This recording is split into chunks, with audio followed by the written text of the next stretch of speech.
На нашому гостьовому дивані сьогодні Євген Симонець, торакальний хірург, лікар-пульмонолог, кандидат медичних наук. Доброго ранку, рада нашій зустрічі. Доброго ранку. Поговоримо сьогодні про сезонний кашель. Якщо в людини немає запалення легень і залишкових явищ після коронавірусу, таку ідеальну картину намалюємо, чому може виникати кашель влітку? Насправді причин дуже багато. І найчастіше це звичайні респіраторні вірусні захворювання, які персистують будь-коли в різну пору року. Так, звісно, ми звикли, що це осінь, зима, весна найчастіше, але влітку теж так само це може бути, звичайно, якийсь вірус і так далі. Дуже часто влітку ми вживаємо холодні напої, дуже часто ми вживаємо морозиво і таке інше. Так, це теж може стати причиною подразнення верхніх дихальних шляхів, проявами ларингіту чи тонзиліту. Теж це зможе стати причиною кашлю. Ще однією причиною, і це починається з самої весни і закінчується аж восени, це типові алергени, типові природні алергени. Все починається з берези, цвітіння берези. Береза – одна з таких найпоширеніших алергенів, яка часто зустрічається у пацієнтів. За березою цвіте вільха, потім цвіте дуб. Це теж так само алергени. Потім всім відомо тополя та тополіний пух. І звісно, що у людей з'являється поліноз, тобто виділення з носа, у людей з'являються зміни в дихальних шляхах, набряк слизової, бронхоспазм, і це теж може стати причиною кашлю. І ще один важливий фактор, який теж може бути причиною кашлю, це зловживання, шкідливі наші звички, це тютюнопаління. Людина, яка постійно вживає тютюн, людина, яка курить, звісно, вона кожного ранку, просинаючись, вже всі рідні її чують, гарний кашель, продуктивний, з відходженням харкотиння і так далі. От, до речі, чи відрізняється за характеристиками перший кашель, про який ви сказали, тобто від ОРВІ, кашель алергічний, кашель курильщика? Взагалі, кашель можна поділити на продуктивний і непродуктивний. Сухий, надсадний, гавкаючий. Варіантів кашлю дуже багато. І все залежить від того, на якій стадії той чи інший процес. Якщо, наприклад, ми говоримо про звичайну вірусну інфекцію, спочатку кашель сухий, нечастий, періодичний, і скоріш пацієнт відмічає підвищення температури тіла, нежить, загальна слабкість, нездужання і періодичний сухий кашель. Потім, якщо ця вірусна інфекція перетворюється вже, наприклад, в бронхіт, звісно, тоді вже кашель інакший. Кашель стає більш продуктивним, виходить харкотиння. Якщо харкотиння звичайного білого кольору, це ніякої загрози немає. Якщо харкотиння вже жовтуватого чи коричневого кольору, це говорить про те, що відбувається застій мокроти всередині бронхів.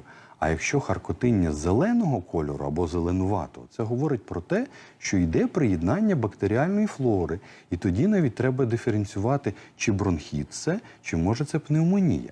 І, не дай Бог, якщо в харкотині з'являються прожилки крові, це вже кровохаркання, і це може бути як наслідками гострої вірусної інфекції і пропитування через судинки, через стінку судинки пропитування крові в паренхіму, або може говорити взагалі про страшні хвороби, які важко лікуються, наприклад, про туберкульоз чи, не дай Бог, про рак легень. Кашель курильщика, які методи його лікування?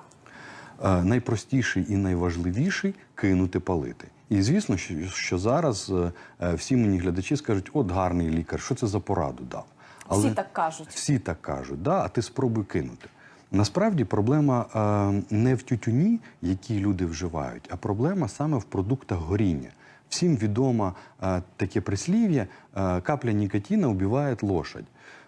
Насправді, жодна коняка ще від цієї краплі нікотина не вмерла. Звісно, це міф, бо нікотин – це звичайний альдегід, і він за своїми характеристиками навіть дещо схожий на кофеїн. Але основна проблема, від якої страждають люди, це те, що цей тютюн, він горить.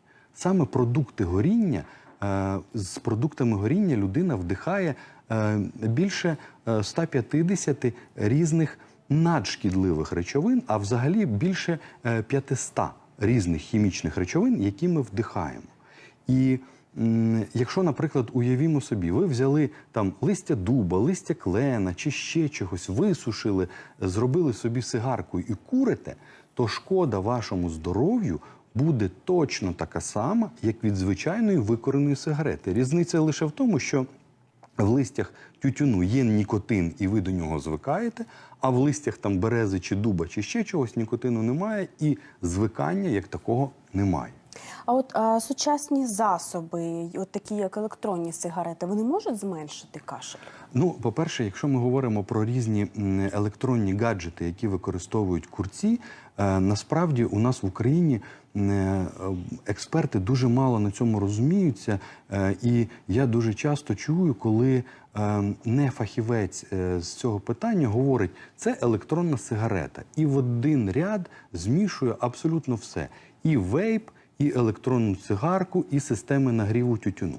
Насправді вони відрізняються, і це зовсім різні гаджети, які ми використовуємо. На сьогоднішній день в Україні сертифіковано 2 види систем нагріву тютюну. Ми не говоримо про торгові марки.